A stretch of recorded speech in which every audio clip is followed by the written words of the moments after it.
Good morning students. આજે આપણે ધોરણ 10 ચેપ્ટર નંબર 8 સજીવો પ્રજનન કઈ રીતે કરે છે એનો ઇન્ટ્રોડક્શન વિશે જોઈશું. ચાલો, તો ચેપ્ટરનું હેડિંગ છે સજીવો પ્રજનન કઈ રીતે કરે.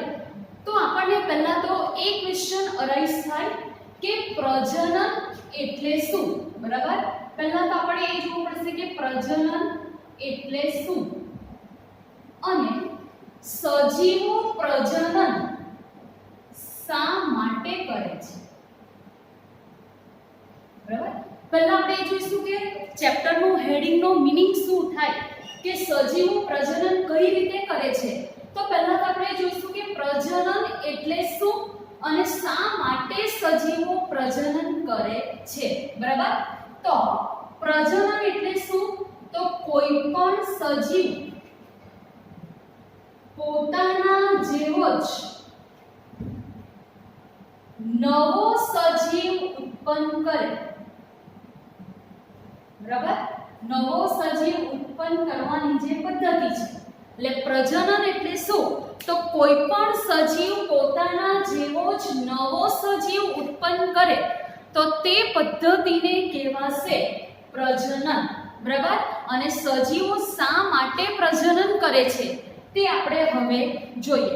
હવે શા માટે સજીવો પ્રજનન કરતા હશે? હવે સજીવ જે છે ઘણી બધી દેહધાર્મિક પ્રક્રિયાઓ પણ કરે. પોષણ છે, શ્વસન છે, ઉત્સર્જન છે. ખાવા આપણે જીવવા માટે પોષણ આપણને જરૂરી છે, શ્વસન પણ આપણને જરૂરી છે, ઉત્સર્જન પણ જરૂરી છે. એમ જીવવા માટે પ્રજનનની પ્રક્રિયા જરૂરી નથી, છતાં પણ શા માટે સજીવો પ્રજનન કરે એ આપણે હવે જોઈએ. બરાબર, તો પહેલા તો એ જોઈએ કે સજીવો પ્રજનન શા માટે કરે. તો સજીવો પ્રજનન શા માટે કરે? તો સજીવો પ્રજનન દ્વારા પોતાના જેવો જ નવો બાળ સજીવનું શું કરશે? નિર્માણ. હવે કોઈ પણ સજીવનું મૃત્યુ નિશ્ચિત છે, કોઈ પણ સજીવ અમર નથી. એટલે આ સૃષ્ટિ પર જે સજીવ ઉત્પન્ન થાય, જે સજીવનો જન્મ થાય એ સજીવનું મૃત્યુ પણ નિશ્ચિત જ છે. તો કોઈ પણ સજીવ અમુક સમયગાળા દરમિયાન જીવંત રહે છે. કોઈ પણ સજીવનું મૃત્યુ નિશ્ચિત છે અને દરેક સજીવનો જીવનકાળ એટલે શું? તો એનું આયુષ્ય. તો કોઈ પણ સજીવનું આયુષ્ય નક્કી હોતું નથી, બધા સજીવનું આયુષ્ય અલગ અલગ હોય. કોઈ સજીવ દિવસોનું આયુષ્ય હોય, કોઈ સજીવ મહિનાઓ સુધી જીવે, કોઈ સજીવ વર્ષો સુધી જીવે. એટલે દરેક સજીવનું આયુષ્ય જે છે એ અલગ અલગ સમયગાળો હોય. આપણે મનુષ્યનો એક્ઝામ્પલ લઈએ તો મનુષ્યનો સરેરાશ આયુષ્ય 70 વર્ષ છે, તો 70 વર્ષ પછી મૃત્યુ પણ પામી શકે. તે જ રીતે કીટક, ફળમાંથી એવું જોઈએ કે એ દિવસોનું એનું આયુષ્ય હોય, થોડા દિવસોમાં એ મૃત્યુ પામે. તો કોઈ પણ સજીવ જે છે એનું આયુષ્ય અમુક નિશ્ચિત સમયગાળા દરમિયાનનું હોય અને ત્યાર પછી એ મૃત્યુ પામશે. અને મૃત્યુ પામે ત્યાર પછી એની સંતતિ જે છે એ હોય તો જ એનો વારસ જે છે એ પોતાનો વારસદાર એ જાળવી રાખે, એના માટે પ્રજનન કરે છે. એટલે કોઈ પણ સજીવ મૃત્યુ પામે પછી પાછો આવી શકતો નથી. તો એની સંતતિ, એનો વારસો જાળવી રાખવા માટે સજીવો પ્રજનન કરે છે. એટલે આપણે કીધું કે સજીવો શા માટે પ્રજનન કરે? તો પેઢી દર પેઢી એનો વારસો જાળવી રાખવા માટે સજીવો પ્રજનન કરે છે. બરાબર, ચાલો, એટલે સજીવો પહેલું તો પ્રજનન દ્વારા પોતાના જેવો જ નવા બાળ સજીવનું નિર્માણ કરશે. જીવિત રહેવા માટે, કોઈ પણ સજીવ જીવંત રહેવા માટે અનિવાર્ય ક્રિયાઓ કઈ છે? મેં કીધું તેમ પોષણ. એટલે જો કોઈ પણ સજીવને પોષણ મળશે, ખોરાક મળશે તો જ એ જીવંત રહી શકશે. શ્વસન, શ્વાસોચ્છ્વાસની પ્રક્રિયા, શ્વાસ અને ઉચ્છ્વાસની પ્રક્રિયા. જો ઓક્સિજન મળશે અને CO2 બહાર નીકળશે તો જ ઓક્સિજન મળે તો જ કોઈ પણ સજીવ જીવંત રહી શકે. ત્યાર પછી ઉત્સર્જનની પ્રક્રિયા વગેરેની જેમ પ્રજનનની પ્રક્રિયા જરૂરી હોતી નથી. એટલે જીવંત રહેવા માટે તો આ બધી પ્રક્રિયાઓ જરૂરી છે. પોષણ, શ્વસન, ઉત્સર્જન. પ્રજનનની પ્રક્રિયા જીવિત રહેવા માટે જરૂરી નથી, છતાં પણ પ્રજનનની પ્રક્રિયા કરવામાં આવે. કેમ? તો વારસો જાળવવા માટે પ્રજનનની પ્રક્રિયા કરવામાં આવે. એટલે દરેક સજીવ મર્યાદિત જીવનકાળ ધરાવે કે કોઈ પણ સજીવ મર્યાદિત જીવનકાળ ધરાવે. મેં તમને કીધું તેમ કે મનુષ્યનો જીવનકાળ 70 વર્ષનો છે તો 70 વર્ષ પછી મૃત્યુ પામશે અથવા થોડું ઘણું 80 કે 90 પણ થઈ શકે. ત્યાર પછી આ આશરે 70 વર્ષ છે. ત્યાર પછી કોઈ કીટક હોય તો કીટકનું કોઈ દિવસોમાં મૃત્યુ થાય, કોઈ મહિનાઓમાં થાય. તો કોઈ પણ સજીવનું આયુષ્ય જે છે એમનો જીવનકાળ જે છે એ કેવો છે? મર્યાદિત છે. અને ત્યાર પછી એ મૃત્યુ પામે અને મૃત્યુ પામે ત્યાર પછી એ નવી પૃથ્વી પર પાછો આવી શકતો નથી. તો એમની સંતતિ જાળવી રાખવા માટે એ નવી સંતતિ ઉત્પન્ન કરવી જરૂરી પડે. તો એમની સંતતિ, એમનો વારસો જાળવી રાખવા માટે એમણે પોતાના જેવો જ નવો સજીવ ઉત્પન્ન કરવો પડે તો જ એમનો વારસો જળવાઈ રહે. તો એ વારસો જાળવવા માટે એ પ્રજનનની પ્રક્રિયા કરે. કારણ કે પ્રજનનની એક પ્રક્રિયા જ એવી છે જેના દ્વારા એ નવી સંતતિનું સર્જન કરી શકે. બાકી બીજી કોઈ પૃથ્વી પર બીજી કોઈ એવી પદ્ધતિ નથી જેના દ્વારા નવો સજીવ ઉત્પન્ન થઈ શકે. તો નવો સજીવ ઉત્પન્ન થઈ શકે એમાં તે એક જ પદ્ધતિ જવાબદાર છે, પ્રજનન. એટલે દરેક સજીવ મર્યાદિત જીવનકાળ ધરાવે છે અને દરેક સજીવ મૃત્યુ પામે. તેથી સજીવો પોતાના જીવનકાળ દરમિયાન કે જ્યાં સુધી સજીવો જીવંત રહે તે દરમિયાન પ્રજનનની પદ્ધતિ દ્વારા પોતાના જેવી સંતતિનું નિર્માણ કરે છે. અને જીવિત સજીવો આ ક્રમ ચાલુ રાખે છે. એટલે સજીવો જ્યાં સુધી જીવિત રહે ત્યાં સુધી એ પ્રજનનની પ્રક્રિયા કરે અને પોતાના જેવી નવી સંતતિનું નિર્માણ કરે છે. અને આ જીવિત સજીવો આવી રીતે પોતાનો ક્રમ ચાલુ રાખે અને પ્રજનન દ્વારા દરેક જાતિના નવા બાળ સભ્યો ઉમેરાતા રહે. એટલે પ્રજનનની પ્રક્રિયા દરમિયાન પોતાના જેવા જ નવા સજીવો એટલે કે બાળ સભ્યો એ ઉમેરાતા રહે અને જીવ સાતત્યતા એટલે કે વારસો એ જળવાઈ રહે.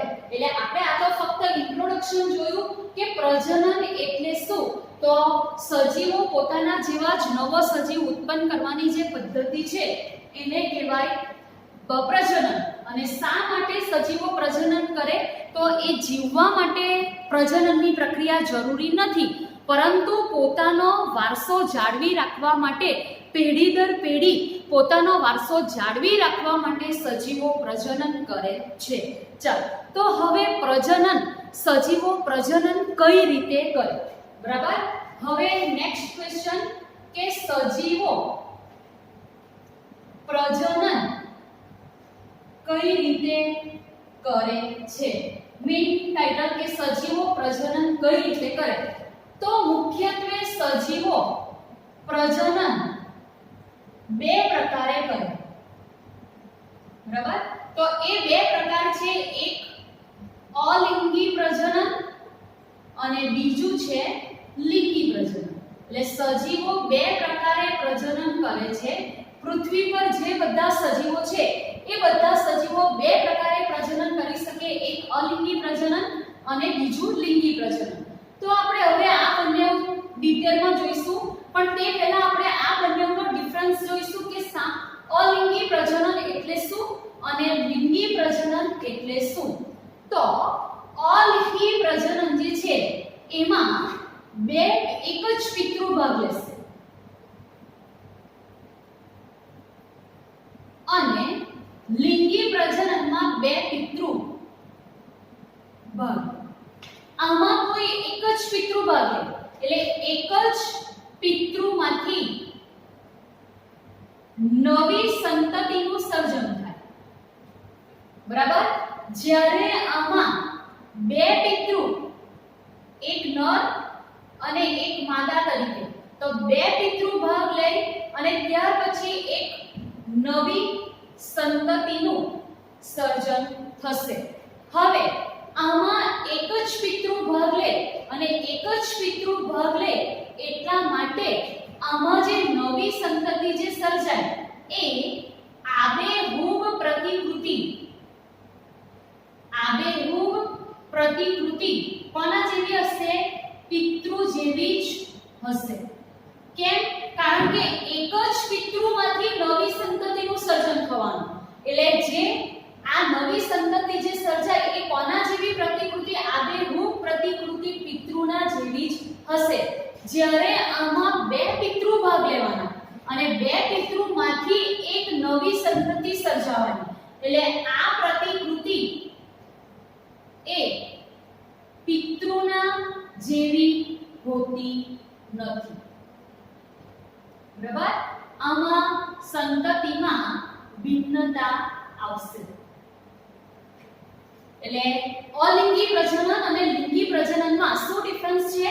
તો અલિંગી પ્રજનનમાં એક જ પિતૃ ભાગ લે અને લિંગી પ્રજનનમાં બે પિતૃ ભાગ લે. આમાં એક જ પિતૃ ભાગ લઈને એક જ પિતૃમાંથી નવી સંતતિનું સર્જન થાય. હવે એક પિતૃમાંથી નવી સંતતિનું સર્જન કેવી રીતે થશે તે આપણે આના પછી જોવાના છે. અને આમાં બે પિતૃમાંથી એક નવી સંતતિનું સર્જન થશે. એટલે આમાં એક જ પિતૃ ભાગ લે એટલે નવી સંતતિ આબેહૂબ પ્રતિકૃતિ પિતૃના જેવી જ હશે. જ્યારે આમાં બે પિતૃ ભાગ લે, બે પેરેન્ટ્સ ભાગ લે, એટલા માટે નવી સંતતિની પ્રતિકૃતિ એ પિતૃ જેવી હોતી નથી, એટલે પ્રતિકૃતિ હોતી નથી. એટલે એમાં શું આવશે? તો ભિન્નતા આવશે. હવે આપણે ડિટેલમાં અલિંગી પ્રજનન અને લિંગી પ્રજનન વિશે જોઈશું. તો પહેલા તો અલિંગી પ્રજનન જે છે એની ઘણી બધી પદ્ધતિઓ છે, એ આપણે પછી ડિટેલમાં જોઈશું. પણ પહેલા આપણે જોઈશું અલિંગી પદ્ધતિ. તો અલિંગી પદ્ધતિ જે છે એમાં મુખ્યત્વે કઈ કઈ પદ્ધતિ આવશે? તો પહેલી આવશે ભાજન. ભાજનમાં પણ પાછું બે ભાગ છે, દ્વિભાજન અને બહુભાજન. પછી બીજી છે અવખંડન, ત્રીજી છે કલિકા સર્જન અને ચોથી છે પુનઃ સર્જન. તો આ આપણે હવે આ તો આપણે અલિંગી પ્રજનન અને લિંગી પ્રજનનનો તફાવત જોયો. હવે આપણે અલિંગી પ્રજનન અને લિંગી પ્રજનન સેપરેટ જોઈશું. તો અલિંગી પ્રજનન જે છે એ અલિંગી પ્રજનનની પદ્ધતિઓ કઈ કઈ છે?